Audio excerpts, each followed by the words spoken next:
My plan is about saying that when you invest in small businesses, you invest in the middle class, and you strengthen America's economy. Small businesses are part of the backbone of America's economy. But pardon me, Madam Vice President, the question was, how are you going to pay for it? Well, one of the things is I'm going to make sure that the richest among us who can afford it pay their fair share in taxes.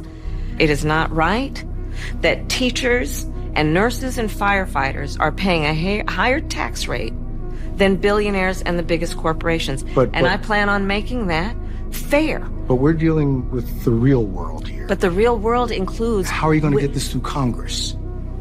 You know, when you talk quietly with a lot of folks in Congress, they know exactly what I'm talking about because their constituents know exactly what I'm talking about. Their constituents are those firefighters and teachers and nurses. So, shout out to the interviewer for not letting her slide with her usual talking points and just kind of repeating the same rhetoric. He called her out. And now the rest of that clip didn't play, but shortly after that, he called her out again because what she's doing is the same thing she's done in many other interviews, which is genuinely deflecting the question and trying to win people over through sympathy or things that we symbolically can attach ourselves to that will seem relatable.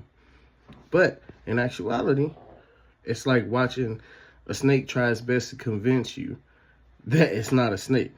I can see your tongue, I can see your scales.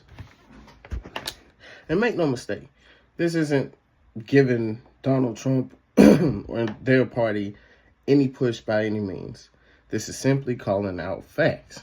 The fact is, you've been in office as vice president for the last 4 years, and everyone has done nothing but get broker.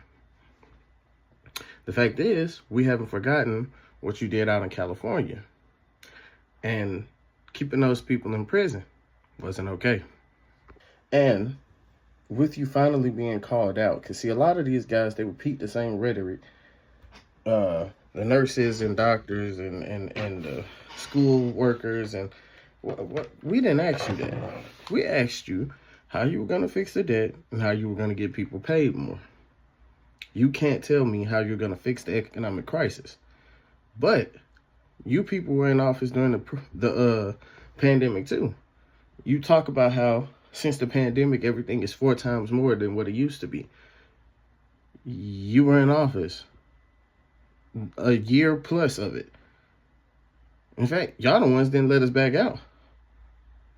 Y'all think we forgot? This is what happens when politicians get too high on themselves and they feel like just because they're in control of the cameras and the medias, people can't see through them. We see through both of y'all.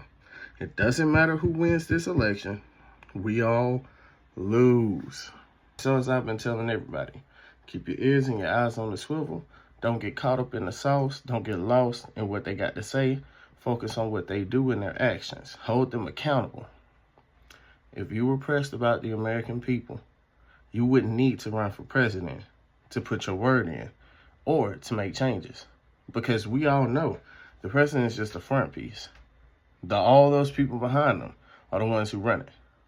And Biden ain't really been here since 2022, to keep it a buck. So please, stop with this narrative. We're not going to let you skirt by. You don't get black votes just because you say you do. You follow me? And I would suggest to all my people, don't fall for the flashing lights, man.